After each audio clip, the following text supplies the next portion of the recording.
안녕하십니까. 오마이뉴스 독자 여러분, 오마이TV 시청자 여러분. 이해찬의 정석정치 6번째 시간입니다. 이해찬 전 총리님을 모시고 이 안개가 가득 끼어있는 정치판을 속 시원하게 파헤쳐보는 이해찬의 정석정치. 지금부터 여러분과 약 50분 정도 함께 하겠습니다. 총리님 안녕하세요. 예, 반갑습니다. 네. 지금 민주당은 민주당대로, 한나라당은 한나라당대로 요동이 치고 있습니다. 네. 오늘은 민주당 사정을 먼저 간략하게 살펴보고 한나라당의 얘기를 좀 본격적으로 해보도록 하겠습니다. 우선 지난 일요일 날 민주당이 이제 임시 전당대회를 했습니다. 근데 신문과 방송에 다 보도됐습니다만은 뭐 철제 의자도 날아다니고 폭력적인 상황도 항상 그러지는 않았지만 어떤 군데군데 연출이 되었단 말이죠.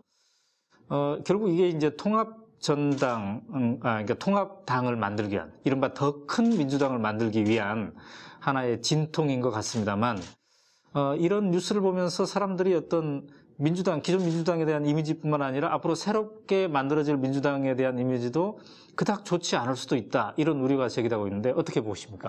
예, 그렇죠. 그 아주 불미스러운 일이죠. 네. 내년에 이제 집권을 하기 위해서 그 당을 통합을 해서 이제 수권 정당을 만들어야 된다는 사람들이 네.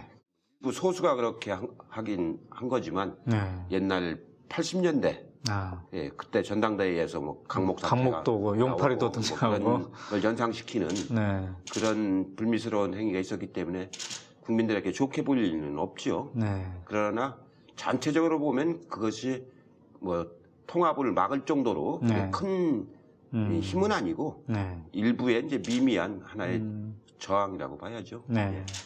그래서 이제 이른바 박지원 의원 세력 쪽에서 이게 법률적으로 이번에 그 임시 전당대회가 무효다, 이런 걸 소송을 갈까 말까 이런 거 아마 고민하고 있는 것 같습니다만, 어쨌든 더 큰 민주당을 위한 이제 통합 절차는 시작됐다고 봐야 되겠네요. 예, 이거는 법적으로는 명백하게 합법인 겁니다. 네. 재적의원 과반수, 재적된 과반수가 출석해서 의결 정족수가 되면은 투표를 한 사람이 반을 넘으면 당연히 가결되는 거거든요. 네. 이건 민주당만의 문제가 아니고 국회에서도 재적의원의 과반수가 출석한 사람 중에 반 이상이 찬성하면 모든 법안은 통과되는 거거든요. 그걸 가지고 위법이니 아니니 따지는 것 자체가 아주 그건 넌센스인 거죠. 그건 아니고 이제 통합 절차는 이제 바로 실행에 들어가게 되는 거죠. 네. 자, 그렇다면 기존의 민주당하고 이제 혁신과 통합을 중심으로 한 시민통합당, 이 두 당이 이제 합해지는 그런 절차를 가질 텐데, 그럼 언제쯤 이렇게 새로운 당이 합해질까요? 민주당은 이제 일요일 날 전당대회에서 수임 기관을 지정을 했어요. 네, 지난 일요일 날. 그리고 시민통합당도 지난 7일 날 수임 기관을 지정을 했습니다. 그래서 내일 14일이나 그 신고필증이 이제 나올 거거든요. 그러면은 두 수임 기관이 합동회를 하면은 이제 15일쯤은 이제 통합당이 탄생을 하죠. 며칠 안 남았. 근데 이제 관심사 중에 하나는 과연 박원순 서울시장이 이 더 큰 민주당에 과연 참여를 할 것인가의 문제인데, 얼마 전 오마이뉴스 보도를 보니까 굉장히 고심을 많이 하는 것으로, 참여 안 할 수도 있다, 이런 뉘앙스가 상당히 실린 것으로 이렇게 보도가 됐거든요. 총리님께서는 어떻게 지금 전망하고 계십니까? 이제 이번에 통합하는 당, 그리고 지난번에 통합한 통합진보당, 여기가 다 하나로 됐으면 당연히 참여를 하겠죠. 근데 이제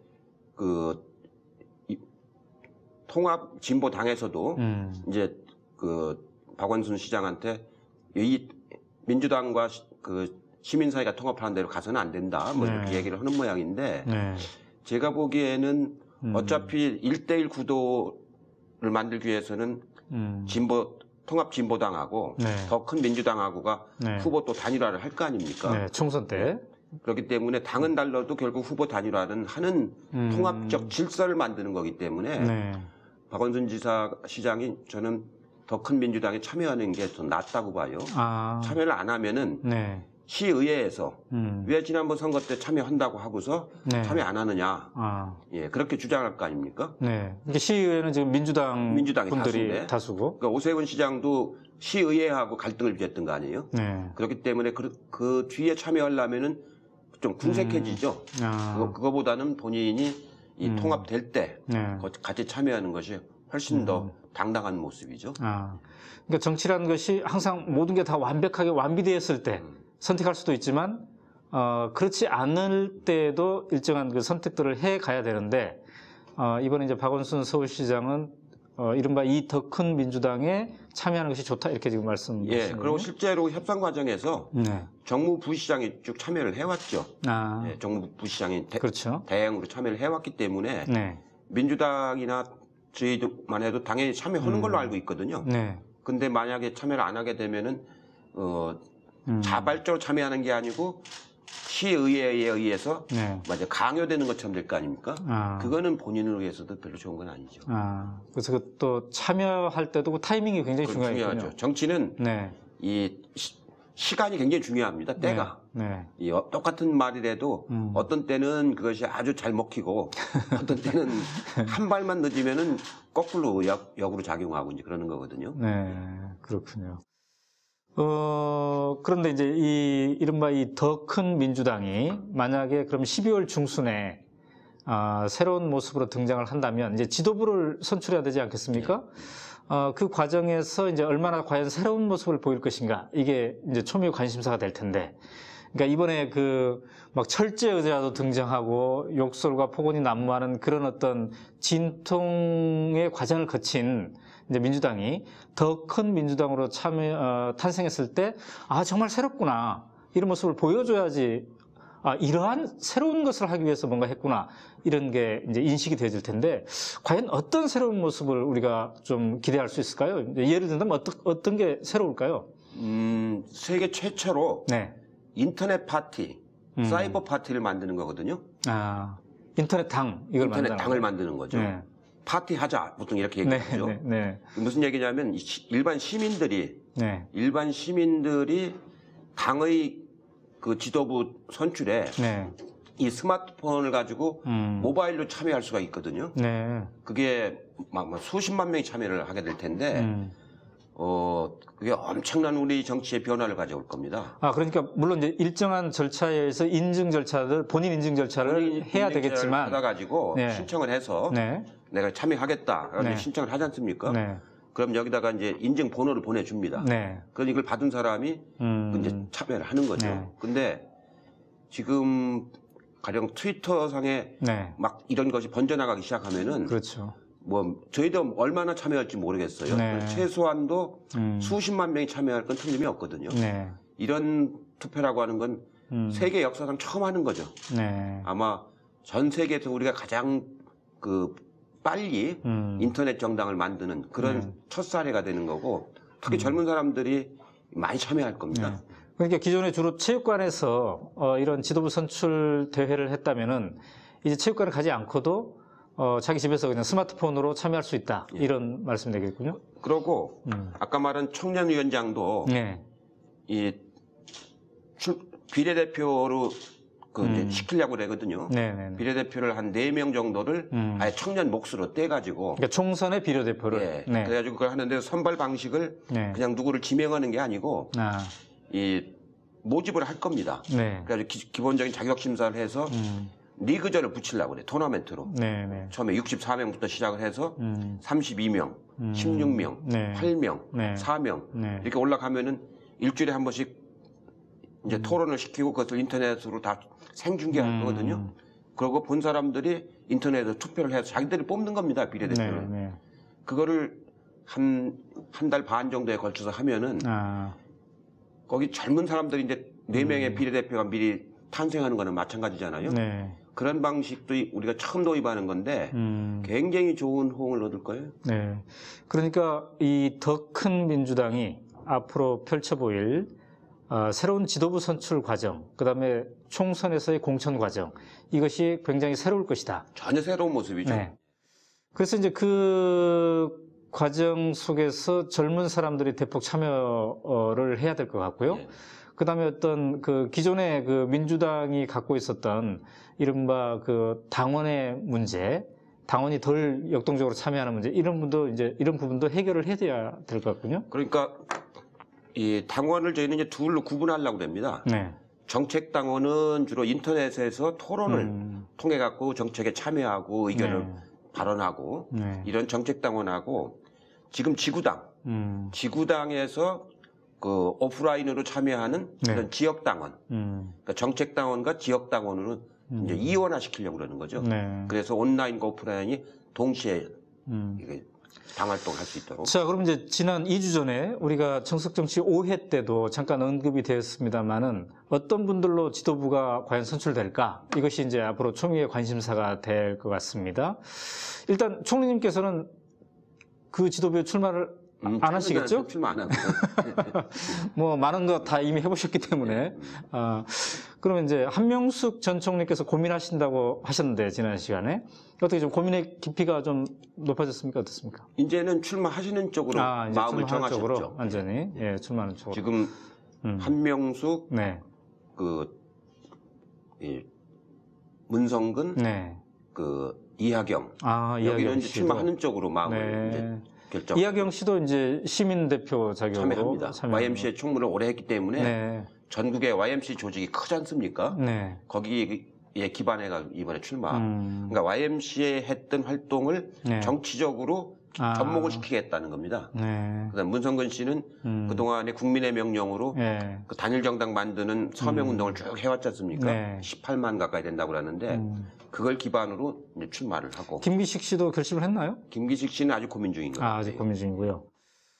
그렇다면 이제 전통적인 민주당파 속에서도 또 출마가 있겠죠. 박지원 씨나 이런 박지원 분들. 씨, 네. 이인영 최고위원, 네. 그다음에 김부겸 의원, 뭐 이정걸 의원 네. 이런 분들이 또 이제 참여를. 자, 그러면 쟁쟁한 많은 분들이 이제 참여할 것 같은데 일단 지도부 구성은 몇 명으로 이렇게 되어 있습니까? 6명으로. 6명으로 뽑는 거죠. 그러니까 6명의 최고위원을 뽑고 그중에 가장 최다 득표자가 이제 대표가 되는 거군요. 거죠. 예. 그렇군요. 그럼 그 대표가 네. 3명의 최고위원을 이제 지명을 하죠. 지명직. 지명직으로 네. 노동, 여성, 지역 이걸 감안해서 이제 지명을 하고. 네.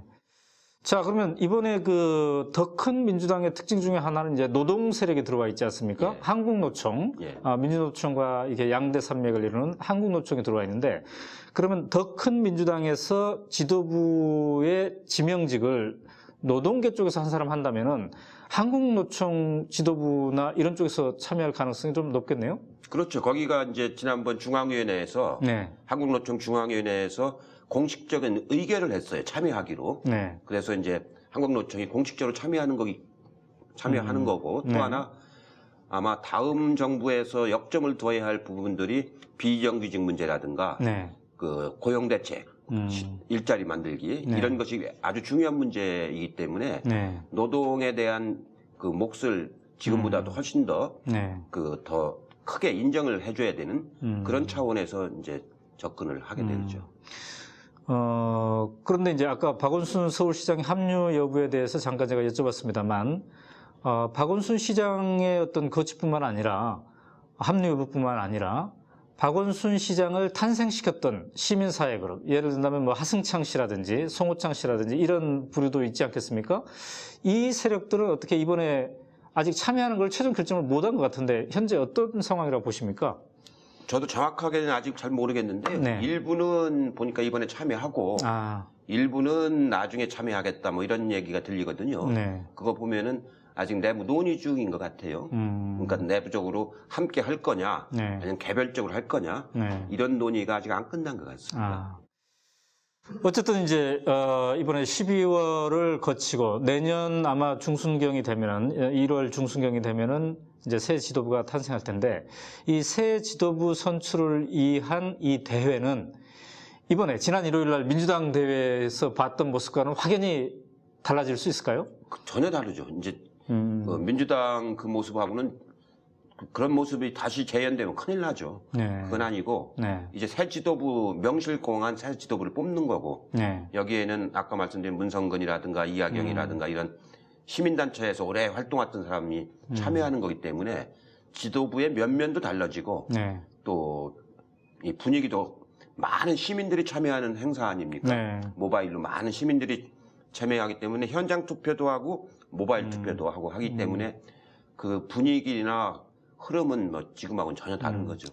근데 이제 일부에서는 애초에 그 문성근 씨처럼 100만 밀란에서 야당 다 합쳐 뭐 이런 운동을 했던 사람들의 입장에서는 이게 이제 절반의 어떤 통합이지 않느냐 이런 시각이 있는 것 같습니다. 왜냐하면 민노당이나 참여당 같은 데는 참여를 하지 않고 이른바 통합진보당으로 또 다른 블록으로 이렇게 돼 있지 않습니까?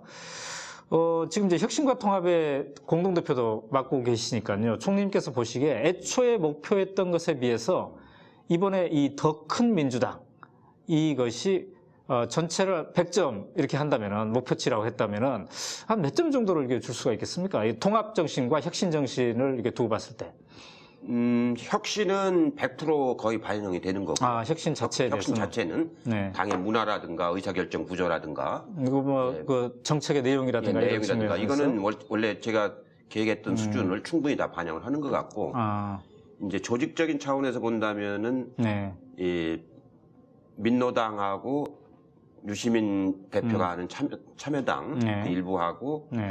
그 진보 신당 중에 일부가 이제 따로 당을 만들었지 않습니까? 네. 네. 예, 그 부분이 얼마나 이제 그 평가를 받아야 할지 모르겠지만 원래 그 진보통합 시민회의 네. 이하경 대표가 이끌던 시민회의는 전부 이쪽으로 참여했거든요. 네, 그렇죠. 원래는 진보 쪽에 참여하려다가 유시춘 씨도 그게 그 시민회의입니다. 네. 전부 이쪽으로 참여하시고 한국노총이 또 참여했지 않습니까? 네. 그러니까 조직적으로 본다면은 제가 보기에는 한 80~90%는 참여한 셈이거든요. 그렇기 때문에 뭐 전체가 하나가 되기를 우리는 희망을 했는데 네. 현재까지 그러진 못했지만 전체적으로 본다면은 제가 보기에는 한 80~90%는 참여를 한 거기 때문에 네. 그 조직적으로도 꽤 성과 있었던 참여다 이렇게 생각을 해요. 네. 아까 제가 유시춘 씨 언급했습니다만 유시춘 씨는 이제 유시민 씨의 누나가 되는데 네, 그렇습니다. 유시민 씨는 통합진보당으로 가고 유시춘 씨는 이쪽으로 오고 그랬네요. 네, 재미나는 현상입니다. 자, 지금까지 이제 민주당의 변신, 이른바 이 혁신과 통합 세력과 함께 더 큰 민주당으로 변신하는 과정에 대한 맥을 한번 짚어봤고요. 지금부터는 이제 한나라당의 변신에 대해서 얘기를 나눠봐야 될 것 같습니다. 한나라당이 이른바 이 디도스 공격 사건 이후에 상당히 공황 상태에 접어든 것 같고요. 최근에는 이제 또 다른 여러 가지 그 변신과 이 순환 이런 걸 많이 당하고 있는 것 같습니다만 우선 그 이상득 이른바 이 MB의 형님이신 이상득 의원께서 이제 총선 불출마를 선언했습니다. 이게 굉장히 어떤 상징적인 사건일 텐데요. 일본 언론에서는 지난 4년간의 어떤 MB 정치의 이제 일단락이다. 새로운 국면이 앞으로 전개될 것이다. 이런 분석도 하고 있는데 총리님께서는 그 이상득 의원의 불출마 선언이 어떤 상징성을 갖고 어떤 의미가 있다고 보십니까? 저는 이상득 의원을 잘 알아요. 저하고 13대 때부터 네. 국회를 쭉 20년 동안 같이 했기 때문에. 그분이 무려 6선이시더라고요. 예, 그분은 24년째를 지금 하는 거죠. 그래서 잘 아는 거고 개인적으로 또 친분도 있고 제가 야당 정책의장 할 때 그분이 또 여당 정책의장을 했어요. 그래서 협상도 같이 해보고 이렇게 했는데 어차피 동생이 대통령이 안 됐으면은 국회의장까지도 하실 경력을 가지셨던 분이죠. 그렇죠. 근데 이제 동생이 대통령이 되시는 바람에 어차피 동행할 수밖에 없는 그런 이제 처지가 됐지 않습니까? 그리고 이제 연세도 이제 많으시고, 연세도 지금 70 후반쯤 이렇게 되셨고, 그렇죠. 또 최근에 이상득 의원 보좌관이 또 구속될 처지에 있고, 또 전 보좌관인 또 왕차관이라고 불리는 사람이 또 조사를 지금 받고 있는 상황이고, 그렇죠. 그래서 제가 보기에는 실제로 출마를 못하는 상황이 오고 있다고 본인도 느끼신 게 아닌가 이런 생각이 들어요. 그래서 그 얘기는 어떻게 보면은 이명박 대통령 레임덕의 첫 시작이 상징적으로 이제 나타나는 거죠. 지금 레임덕이라는 표현을 하셨는데요. 이제 노무현 정부 때 총리님을 하시고 쭉 지켜보셨으니까 노무현 정부, 그러니까 참여정부 말기와 지금을 이렇게 비교해 보면 MB 정권의 이 레임덕 수준은 어떻습니까? 비교가 안 되죠. 그 참여정부 때는 네. 뭐 그 정권에 가까운 측근들이라든가 네. 가족들이라든가 이런 비리가 거의 전무하다시피 했지 않습니까? 네. 근데 지금 이 정부는 벌써 금년 여름부터 막 네. 여러 군데가 막 비리가 나오기 시작하잖아요. 네. 그러니까 그거는 원래 출발할 때부터 어떤 이념적인 집단이 아니고 네. 이익 집단으로 출발한 거거든요. 그러니까 이익을 탐하다 보니까 이제 여러 가지 비리가 이제 나오는데 네. 제가 보기에 지금 나오는 비리들을 이렇게 보면은 네. 전부 다 그 작은 금융기관들, 저축은행 주로 이런데, 네. 그러니까 맞아 뒷골목 뒷만 이런 데서 벌어지는 일들이거든요. 네. 아주 어떻게 보면 모렴치한 그런 비리들이죠. 그러니까 전에처럼 어떤 이해창 시대는 뭐 차떼기 이러면서 주로 대기업이 대상이었다면은 지금은 이제 저축은행, 제2금융권 등을 노리면서 그런 데가 이제 맞아 금융감독이 허술하니까. 네. 그러고 개인이 좌지우지하지 않습니까? 네. 그 실제로 제대로 된 사회이사를 운영하지도 않고 네. 그 언론의 주목도 좀 덜 받는데 이런 데들을 지금 노리고서 주로.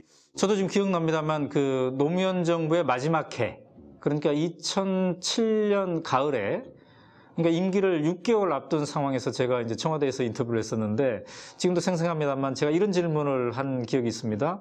임기가 6개월밖에 남지 않았는데 왜 이렇게 짱짱하게 일하고 계십니까? 왜 이렇게 자신만만하십니까? 뭐 이런 질문을 한 게 있었는데 지금은 임기가 1년 몇 개월 더 남았어요. 더 남은 상태인데 상당히 여러 가지 차원에서 지금 이 권력 누수 현상, 그 다음에 권력 집단의 어떤 비리 현상이 이제 나오고 있는 것 같은데요. 어떻게 보십니까? 지금 이게 보시면서 이게 이제 서막이라고 보시나요? 아니면 이게 앞으로 이후 어떨 것 같습니까? 제가 보기에는 참 저희 상상도 못한 일들이 벌어지는 거거든요. 네. 어떻게 그 한 여당의 의원 비서가 보좌관이 네. 9급 비서가 네. 수천만 원, 수억 원이 들어가는 네. 디더스 공격을 네. 선관위를 네. 상대해서 한다는 거는 네. 상상할 수 없는 일 아니에요? 그 무슨 얘기냐면은 이런 짓을 한다는 얘기는 내년 대선 때 네. 그 선거 집계를, 투표 집계를 못하게 할 수도 있다는 얘기 아닙니까? 네. 그 그렇죠. 부분만 이렇게 네. 셧다운 시킨다는 거는 이거는 상상할 수 없는 일이 지금 벌어지고 있는 거거든요. 네. 그리고 그거를 9급 그 비서가 했다고 누가 인정을 하겠어요? 네. 그리고 내곡동에 땅 사는 거 지난번에 말씀드렸잖아요. 네. 그렇게 땅을 산다고 하는 건 상상도 할 수 없는 일이거든요. 네. 이런 일이 벌어지는 걸 보고서 아 이건 공적인 자세가 전혀 없는 사람들이 막 이렇게 한 행태거든요. 네. 아마 이건 제가 보기에는 내년 총선에서 네. 지금 야당이 다수당이 돼가지고 청문회를 제대로 하게 되면은 엄청난 것들이 쏟아져 나올 거라고 봅니다. 뭐 의심받고 있는 사항들이 한두 가지가 아니잖아요. 네. 이런 것들이 내년 총선에서 엄청나게 쏟아져 총선 후에 네. 19대 국회에서 전부 드러날 수밖에 없는 거죠. 그리고 지금은 제보를 안 하던 사람들도 그때 가면 또 다 제보를 하죠. 네. 그렇기 때문에 지금 나타나는 건 빙산의 일각이고 그 훨씬 더 심각한 것들이 나타나죠. 그러니까 내년 총선에서 이제 만약에 야당이 다수당을 차지해서 MB 정권 비리에 대한 청문회를 본격적으로 열기 시작한다면 지금은 이제 빙산의 일각이지만 그때는 이제 이 빙산의 전 모습들이 드러날 수도 있겠군요. 빙산이 막 녹아내리는 상황이 되겠죠. 네, 네, 그렇군요. 그런데 이제 그 MB의 입장에서 본다면은 그래도 1년 한 2, 3개월 이게 남았다고 봤을 때 내가 권력을 제대로 유지하면서 뭔가 남은 기간에 뭔가를 제대로 하려면은 어떤 정신 자세를 가져야 될 것 같습니까? 이제 권력을 집권을 해보셨으니까 임기 말의 어떤 속성이라는 게 이제 있을 텐데 말이죠. 그러니까 원래 임기 말이 되면은 네. 이 공무원들도 다 통제가 안 되고 정당도 통제가 잘 안 되죠. 네. 특히 이제 정당이 그 총선이 먼저 있으면은 정당이라는 건 자기 당선이 우선 가장 중요하다고 보기 때문에 네. 이명박 정부가 인기가 있으면은 함께 하는데 네. 인기가 없으면은 자꾸 이제 멀리 하려고 들죠. 네. 벌써 탈당하라는 얘기도 나오기 시작하지 않습니까? 네. 그만큼 이제 통제가 잘 안 되기 때문에 네. 뭘 하려고 하는 일은 잘 안 돼요. 지금까지 벌려놨던 일을 그저 수습하는 정도. 네. 더 이상 사고가 번져나가지 않을 정도로 관리하는, 네. 이제 사후 관리하는 쪽으로 이제 가야 되는데, 이 권력의 속성은 어떠냐면은, 그걸 못 받아들입니다. 아, 내 끝물이다 이거를 못 받아들여요. 그걸 못 받아들여. 지금 하산길인데, 네. 하산길이라는 걸 못 받아들이고, 네. 자꾸 뭘 무리하게 하려고 들죠. 그러면서 일은 더 악화되는 경우가 많죠. 네. 아마 제가 보기에는 이명박 대통령께서 내년에 아마 그 여러 가지 그 생각지도 않았던 일을 시도할 겁니다. 막 이 남북 정상회담을 뭐 하려고 시도한다든가, 네. 아니면은 이 대형 또 무슨 프로젝트 같은 걸 또 내놓는다라든가. 네. 근데 지금 보면은 너무 국가의 빚이 많아져 가지고 네. 빚으로 또 뭘 자꾸 하려고 들거든요. 예, 그렇게 시작하면은 그 다음 정부는 완전히 더 어려워지는 그런 상황을 맞이할 것 같기 때문에 내년엔 정말 국가를 위한다면은 가능한 한 지금 벌려놓은 일을 마무리하는 그 수준을 안 벗어나시는 게 좋겠다 이렇게 생각을 해요. 그렇군요. 지금 가령 인천공항을 내년에 무리하게 이제 매각하려면 내년 하나밖에 안 남았으니까 인천공항 매각한다는 건 상식적인 판단은 도저히 상상할 수 없는 일 아닙니까? 그걸 누가 가져갈지 모르지만 그걸 매각한다면은요, 그건 엄청난 청문회 특혜가 돼서 청문회에서 엄청난 국정조사를 받게 될 거예요. 마지막 해, 임기 마지막 해에 대처하는 방식에 대하여 그 총리님께서 한번 자문을 해주셔도 되겠네요. 한번 식사 날짜를 잡으셔가지고 이분이 소통을 잘 안 하시는 분이어가지고 형식적으로 듣는 것처럼 하지 아예 듣질 잘 안 하시는 분 아닙니까? 그 얼마 전에 그 어느 스님이 이상한 우의독경이 아니고 뭐 다른 표현을 쓰셨던데 소통을 정말로 잘 안 하시는 분이에요. 그 자기 경험만 갖고 자꾸 얘기를 하고 그래서 그 점이 정부를 이렇게 악화시킨 큰 원인 중에 하나죠. 그 한나라당에서 일부에서 탈당하라 이런 얘기도 있다고 하셨는데 어떨 것 같습니까? 그동안에도 이렇게 현직 대통령들이 임기 말에 기존 집권 여당에서 탈당하는 사례가 상당히 많지 않았습니까? 어떻게 예측하십니까? MB에 대해서. 이제 자꾸 요구를 하겠죠. 이제 그 선거에 다가갈수록 총선에 다가갈수록 자꾸 요구를 할 텐데 대통령 입장에서는 당선될 때는 내 덕에 된 사람들이 그 대선을 그때 먼저 했지 않습니까? 거기서 이제 와서 탈당하라는 게 말이 되냐 이러면서 굉장히 서운하겠죠. 배은망덕하다고. 배은망덕하고. 근데 또 의원들 입장에서는 이명박 대통령하고 차별화를 자꾸 시도하려고 하겠죠. 거기서부터 이제 더 갈등이 더 심해지고 그 감정이 생기고 이렇게 될 텐데 제가 보기에는 한나라당 의원들 자체가 지금 분열 구조에 들어가 있습니다. 의석이 벌써 한 지역구만 150석이 넘기 때문에 그 사람들을 다 공천을 줄 수도 없고 일부를 쳐내야 되는데 쳐내는 사람들이 그걸 수용을 안 하고 다시 또 이제 다른 당을 만든다라든가 뭐 친박연대처럼 무슨 연대 그룹을 만든다라든가 이렇게 해서 자기 정치 생명을 연장을 하려고 하겠죠. 이런 갈등 구조에 들어가 있어서 저게 어디까지 그 갈등의 소용돌이가 어디까지 갈는지 쉽게 지금 판단하기는 어렵죠. 그렇군요. 그런데 이제 그 한나라당이 이렇게 위기에 처하니까 여러 가지 비상한 그 방법들을 동원하려고 한 것 같습니다. 그래서 이른바 이 박근혜 의원의 그 구원동판 이것도 이제 굉장히 빨라지지 않느냐 이런 전망들이 나오고 있는데요. 어떻습니까? 지금 박근혜 씨가 비상대책위원장 같은 걸 맡아서 전권을 행사하면서 한나라당을 리모델링 할 것이다 이런 전망들이 나오는데 그 역할을 과연 박근혜 씨가 잘 할 것인지에 대해서는 어떻게 생각하십니까? 이 의사가 환자를 수술하려고 이 해부를 해놓고 일을 망치는 수도 많잖아요. 그렇죠. 수습이 안 돼가지고 아마 한나라당 현재의 그 흐름으로 보면은 과연 그 리모델링을 할 수 있을런지 이게 저는 뭐 남의 당이지만 걱정이 됩니다. 실제로 그게 쉬운 게 아니거든요. 특히 지역구 의원이 그렇게 많으면은 그게 수습이 안 되는 일이거든요. 예, 박근혜 대표도 굉장히 고민스러울 겁니다. 네. 이걸 비상대책위라고 맡아가지고 그 총선에서 좋은 성과를 못 내면은 네. 좋은 성과를 잘 내지 못하는 거는 틀림이 없지 않습니까?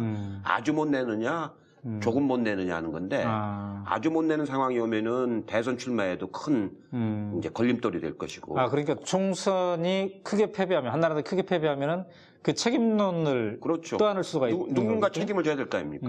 그걸 이명박 대통령한테 지라고 할 수는 없잖아요. 네.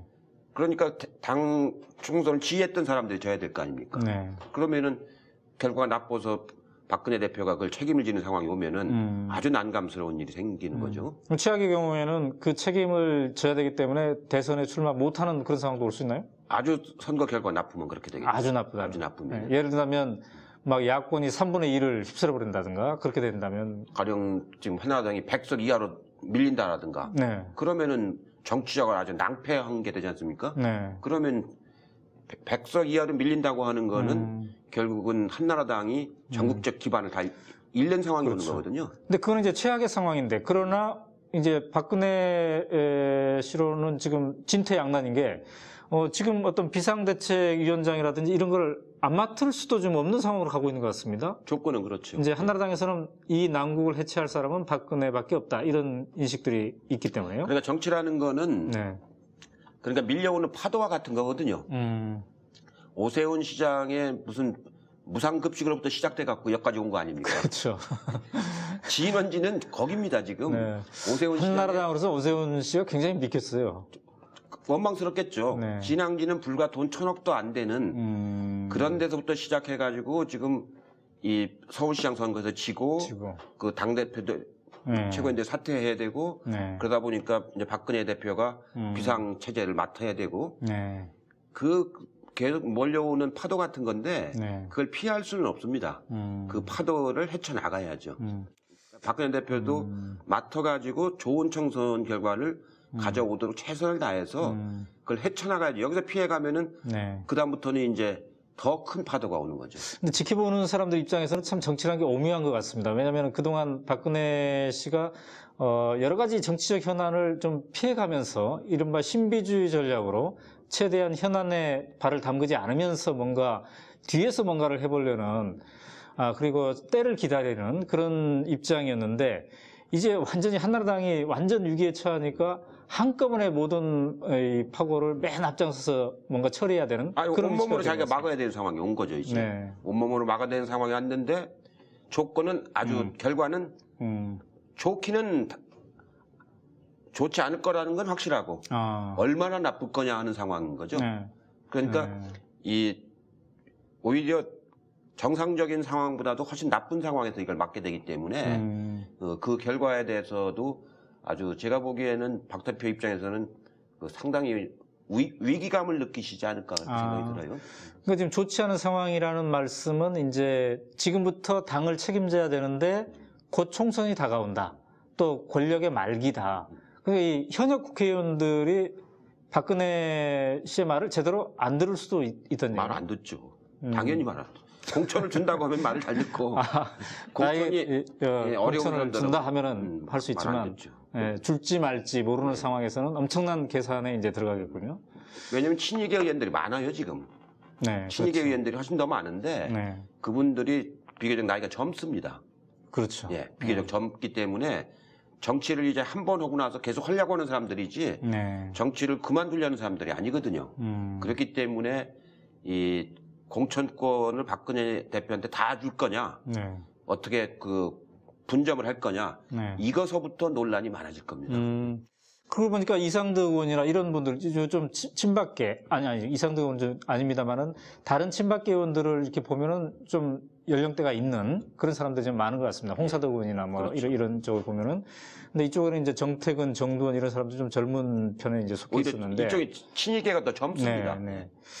근데 만약에 진짜로 한나라당이 황골탈퇴하는 이 혁신을 이렇게 하려면 친이든 친박이든 상당히 많이 그 물갈이를 해야 되겠군요. 물갈이를 해야 되는데 물갈이 하면은 물갈이 당한 사람이 밖에 나가서 또 딴 살림을 또 차리죠.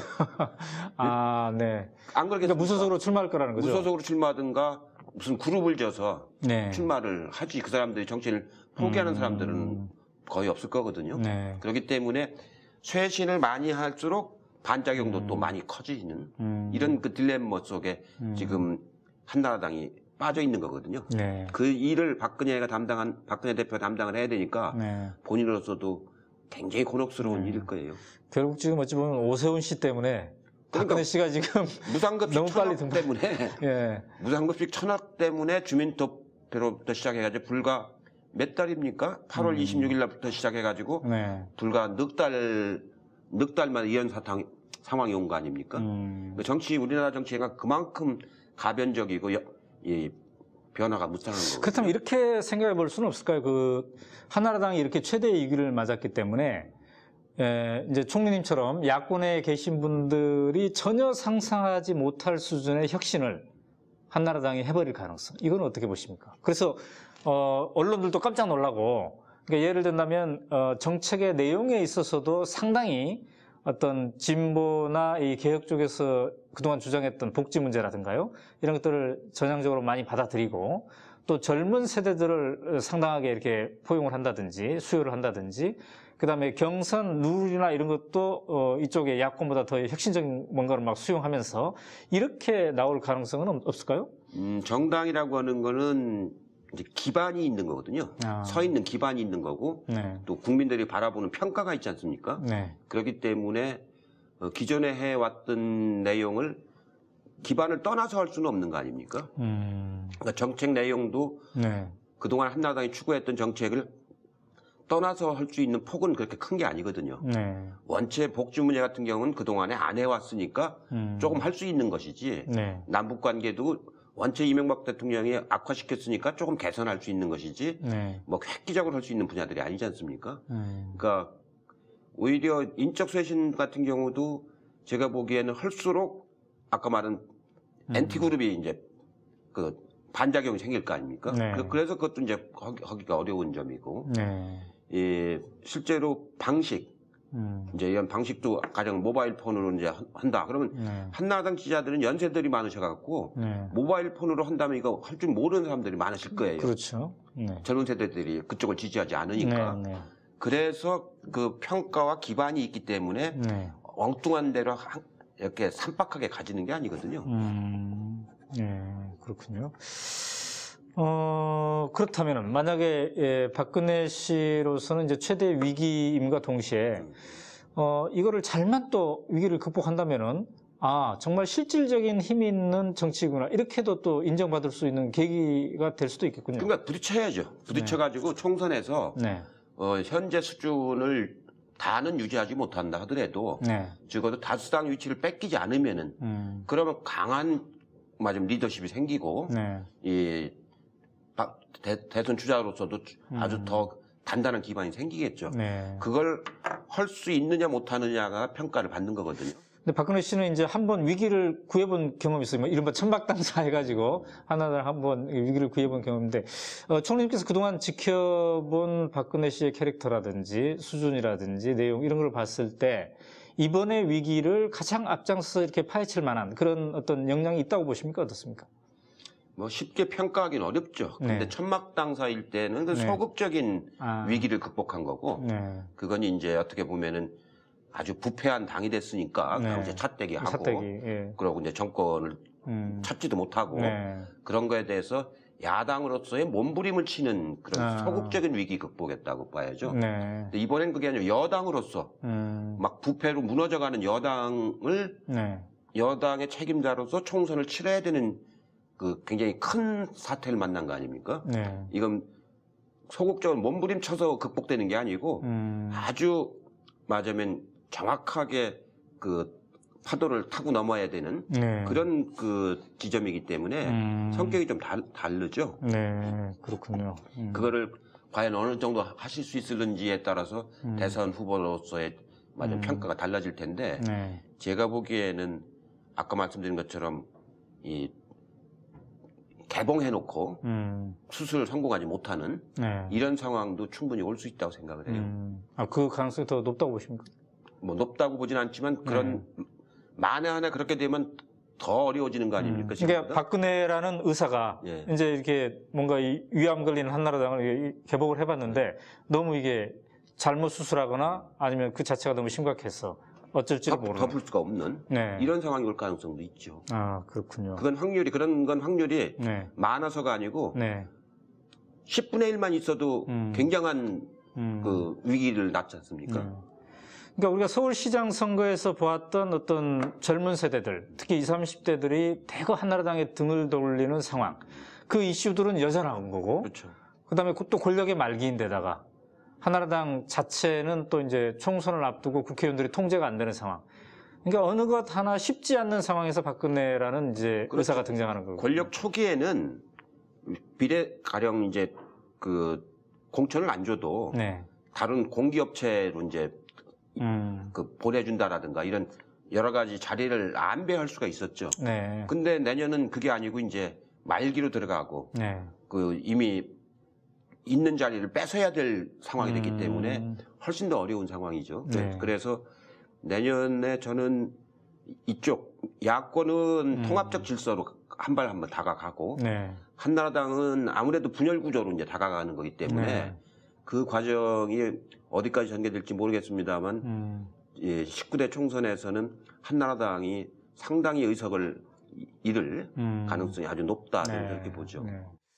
자, 이제 그 상당히 의석을 잃게 된다고 하셨는데 어느 정도 상당하느냐에 따라서 박근혜 씨가 대선에 출마 못할 수도 있는 그런 이제 상황이 올 수도 있다 이렇게 말씀하셨는데 그렇다면은 그런 가능성을 또 한나라당의 유력 주자들은 염두에 두고 있을 것 같습니다. 예를 들면 김문수 씨라든지 정몽준 씨 같은 경우는 그런 가능성을 열어두면서 이제 생각을 해보고 있을 텐데 어떻습니까? 박근혜가 아닌 다른 주자가 대선에 출마할 가능성은 어느 정도 있다고 보십니까? 김문수나 정몽준 그런 분들이 지지도가 그렇게 높지가 않기 때문에 네. 그분들로 이렇게 박근혜 대표가 그 지지 역량이 그리 쏠려가는 그런 현상이 올 것 같지는 않고요. 네.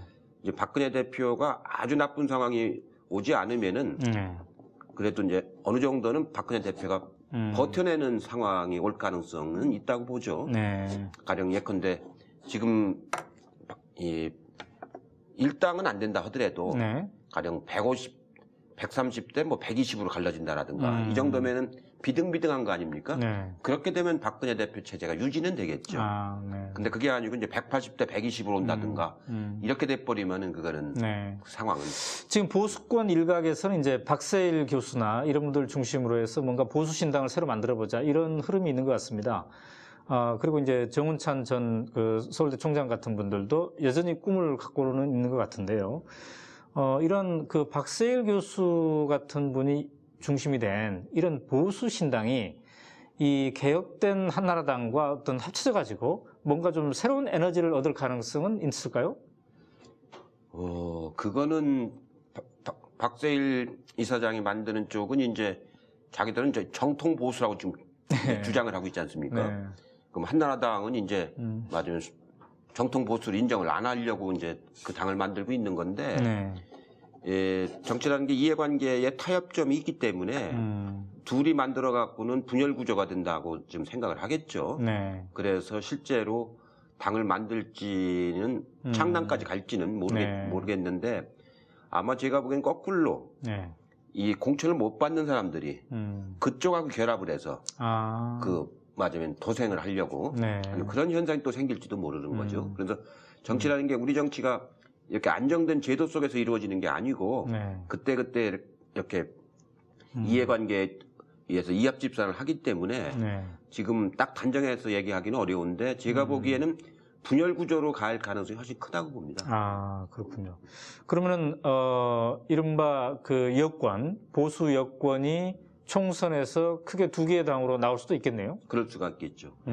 그때 그러면 친이 세력은 어떻게 될까요? 그러니까 박근혜 중심의 기존 한나라당의 변신이 있을 텐데 친이 세력이 상당히 박세일 교수 쪽으로도 이렇게 합류할 가능성이 있을까요? 뭐 친이 세력 전체가 뭐 움직여 다니는 건 아닐 것이고, 네. 지금 한나라당에서 공천에 탈락한 사람들, 네. 그 사람들이 이제 어느 쪽하고 결합을 하려고 이제 할 텐데, 네. 그 사람들이 박세일 그 이사장 쪽에서 만드는 네. 그거하고 결합될 가능성은 있다고 봐야죠. 근데 이제 우리가 상상을 해보면 이런 상상은 가능할까요? 그러니까 이 야권에서 어느 날 갑자기 안철수 씨가 등장해서 뭐 본인은 정치 안 한다 안 한다 구체적인 얘기는 안 하고 있습니다만 어쨌든 여론조사상에서는 굉장히 고공행진을 계속하고 있지 않습니까? 이런 것처럼 위기에 처한 보수, 위기에 처한 한나라당 이러한 그 상황 속에서 보수 유권자들이 일종의 야권의 안철수와 같은 어떤 참신한 보수를 내세워서 그 사람을 가지고 이렇게 새로운 에너지를 갖게 되는 그런 가능성은, 그러니까 한나라당의 안철수 같은 사람은 등장하기 힘들까요? 그러니까 안철수 현상이라는 건 안철수 개인에서 온 문제가 아니고 네. 전에도 말씀드렸지만 박근혜 대세론을 거부하는 젊은 사람들의 여망이 안철수 현상으로 나타난 거거든요. 네네. 안철수 개인이 무슨 그 정치를 쭉 해서 만들어진 그 존재가 아니고 네. 하나의 안철수라는 사람을 매개로 하는 여망이라고 봐야 되죠. 네. 젊은 사람들의 여망. 네. 그럼 이제 보수 진영 사람들의 여망. 보수 진영 사람들이 집권을 다시 해야 된다. 네. 재집권을 해야 된다. 그러면서 새로운 그 정책을 펼쳐 나가야 되는 네. 그런 여망은 있겠죠. 근데 여망이 부응할 만한 네. 무슨 매개가 있어야 되는데 네. 그 매개는 지금 박근혜한테 지금 찾고 있는 거 아닙니까? 네. 그거 해주기를. 네. 이미 사람은 박근혜로 그건 나온 거죠. 나왔는데 그걸 박근혜 대표가 할 수 있느냐 없느냐 하는 건 내년 부딪혀봐야 하는 거죠. 네. 근데 이제 예를 든다면 원희룡 의원 같은 경우에 상당히 이제 삼선 의원이기도 하고 출발 때 상당히 여러 가지 참신한 이미지가 있었고 또 중간중간에도 왠지 그 한나라당 지도부를 비판하면서 뭔가 그 얘기를 계속하는. 그러나 지금의 입장에서 보면은 어떤 우뚝선 지도자로는 성장하지 못한 왜 이런 한계가 있는 걸까요? 그거는 한나라당이라고 하는 집단 자체가 네. 기본적으로 굉장히 보수적인 집단입니다. 지지자들도 그렇고. 네. 그렇기 때문에 원희룡 의원 같은 분들이 그렇게 맞으면 활동하기 좋은 그 구조가 아니죠. 네. 지지도 그렇고. 네. 그렇기 때문에 그런 것이 어떻게 보면 한나라당 내에서의 좀 참신성이 있으니까 도드라져 보이는 거지. 네. 한나라당을 그 방향으로 끌고 갈 수 있는 힘은 아니지 않습니까? 그러니까 정치라고 하는 건 그 주도 역량을 어느 쪽으로 가느냐가 중요한 거지. 네. 그 산발적으로 조금 상대적으로 참신한 거 가지고 정치를 하는 건 아닌 거거든요. 본인 스스로가 그러니까 흐름을 주도할 만한 그건 아니고. 그런 역량이 있어야 되는데. 네. 자, 어느덧 시간이 다 된 것 같습니다만 이제 마지막으로 요거 하나 점검하고 끝내도록 하겠습니다. 우리가 지금 오늘 이제 더 큰 민주당의 변화와 또 한나라당의 이제 위기와 돌파 몸부림에 대해서 점검을 해봤는데요. 오늘 오전에 제가 어떤 그 언론인을 만났던 이런 분석을 해요. 최근의 흐름을 보니까 내년 대선에서 야권에서는 누가 나오더라도 박근혜를 이길 수 있을 것 같다. 이렇게 굉장히 낙관론을 얘기하시더라고요. 그만큼 이제 선거라는 게 이제 흐름이 있을 터인데 박근혜 대세론은 이미 이제 무너져 가고 있고 또 이명박 정권에 대한 심판론이 워낙 강할 것이기 때문에 박근혜와 누가 상대하더라도 이쪽에 야권 연대만 한다면 이길 것 같다. 이렇게 낙관론을 얘기하시던데 총님 생각은 어떻습니까? 그 부분에 대해서는. 저는 정권 교체될 가능성이 아주 높다고 봅니다. 네. 아주 높다고 보는데 네. 그렇게 하려면은 그 총선에서 이기고 그 다음에 연립정부를 만드는 연대전선을 잘 피고 그렇게 해서 이 좋은 후보를 네. 이제 단일 후보를 만들어야죠. 네. 단일 후보를 만들어서 박근혜 대표하고 1대1 구도가 되면은 그러면 충분히 이길 수 있죠. 네. 그거는 저는 제가 보기에는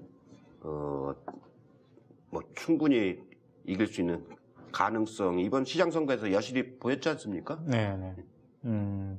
그러니까 총선 과정에서부터 연대 정신을 발휘해야 된다. 예. 예, 그리고 그것이 분명해졌을 때 대선은 훨씬 더 쉽게 연대를 할 수가 있다는 거죠. 이제 이 연립정부를 만드는 네. 그런 구도를 가지고 네. 그 후보 단일화를 하고 후보 단일화된 힘으로 네. 1대1 구도가 되면은 네. 국민들이 선택을 해야 될 거 아닙니까? 네. 그럼 그걸 이제 이 인물도 보고 선택하겠지만 그동안 이명박 정부에 대한 평가도 선택하고 네. 앞으로 이제 그 나라의 진로 이거를 보고 어느 쪽에다 나라를 맡기는 게 좋겠는가 이걸 이제 평가하겠죠. 근데 현재로 보면은 이제 문재인 이사장이나 안철수 교수 같은 경우에는 확실하게 아직 그 출마 선언이나 이런 걸 하지 않았고요.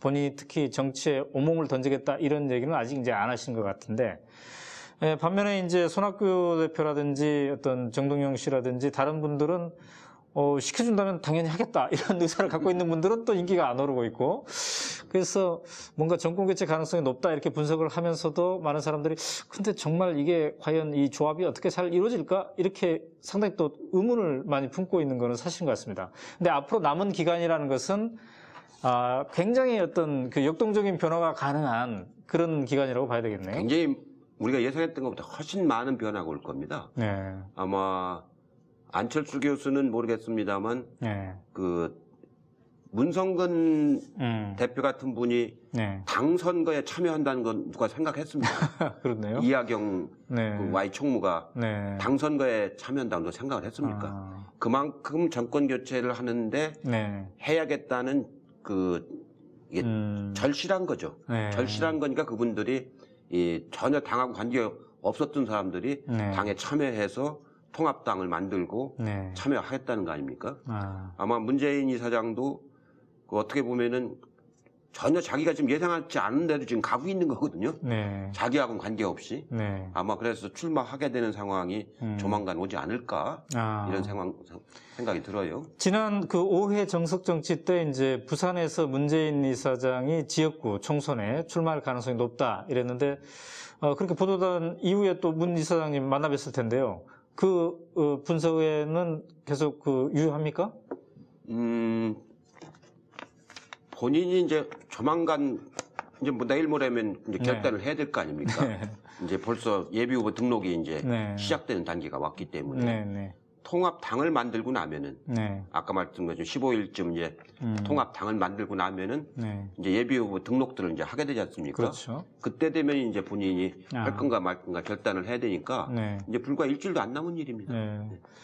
마지막으로 곁들여서 하나 또 분석을 필요로 하는 게 이제 안철수 씨에 대해서 말이죠. 그동안 이른바 안철수의 멘토라고 불렸던 김종인 박사라든지 윤여준 씨 이런 분들이 최근에 이제 어떤 목소리를 냈냐면 정치를 할 거면 빨리 해서 국민의 심판을 받아야 된다. 특히 총선에 나와서 정치를 체험하고 심판을 받아야 된다. 그래야 대선에 도전하더라도 의미가 있지 않겠느냐. 이제 이런 목소리를 공개적으로 내셨어요. 그러나 이제 총리님께서는 정석정치에서 몇 차례 걸쳐 말씀하신 것은 내년 1학기까지는 서울대에서 근무를 하고 그 이후에 어떤 본인의 어떤 정치적 절차를 밟아도 늦지 않다. 이렇게 상당히 좀 보채시지 않으시는 이런 일업질책을 했는데 최근에 그 윤여준, 김종인 박사의 이런 보도들이 나왔으니까 그런 분들의 어떤 조언에 대해서는 어떻게 생각하십니까?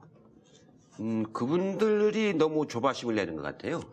그분들이 안철수 교수를 이제 데리고 뭘 하고 싶은데 안철수 교수가 태도를 안 정하니까 본인들이 좀 조바심이 나는 것 같고요. 제 생각으로는 그 뭐 총선에 나와서 정치를 겪어보는 게 그게 대선하고 직결되는 건 아니거든요.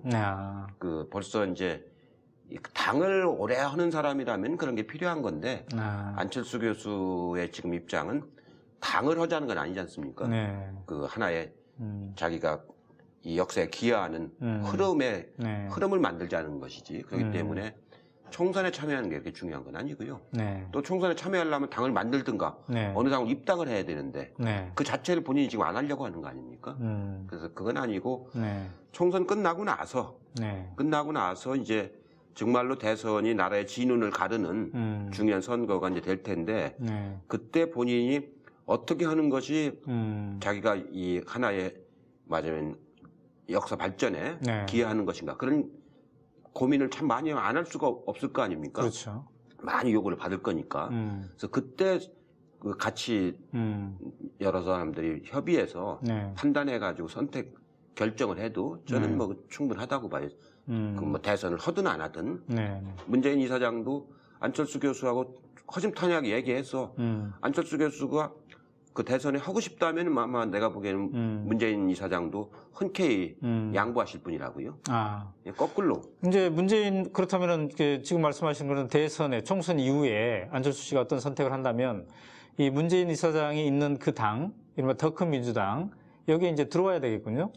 그건 뭐 이제 다른 당이 없으니까 그거는 한다면 같이 해야 되겠죠. 이제. 그래서 이제 그 이른바 만약에 문재인 이사장도 대권에 대한 뜻이 있다면 또 안철수 씨도 뜻이 있다면은 둘이 이렇게 경선하는 모습도 생각할 수 있겠네요. 경선을 하든가 네. 아니면은 한 사람이 흔쾌히 양보하는 수도 있는 거거든요. 네.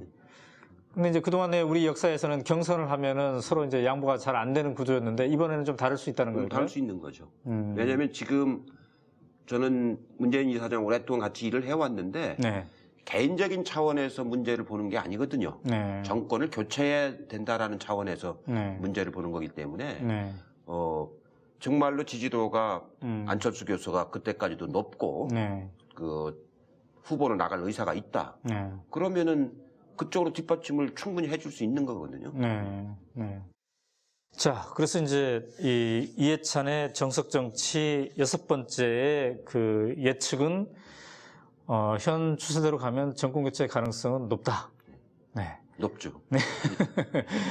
그리고 박근혜 씨가 지금 한나라당을 수습하고 있는데 그 수습의 결과로 이제 총선에 임하게 될 텐데 총선에서 약간 지면 여전히 대표주자로 할 수 있으나 엄청나게 진다거나 큰 차이로 정말 한나라당이 위기에 처하면 대선에 출마 못하는 어떤 그런 격변이 또 올 수도 있다. 올 수도 있죠. 네, 이런 핵심적인 예측을 이제 해주셨습니다. 자, 벌써 이제 마무리 시간이 되었는데요.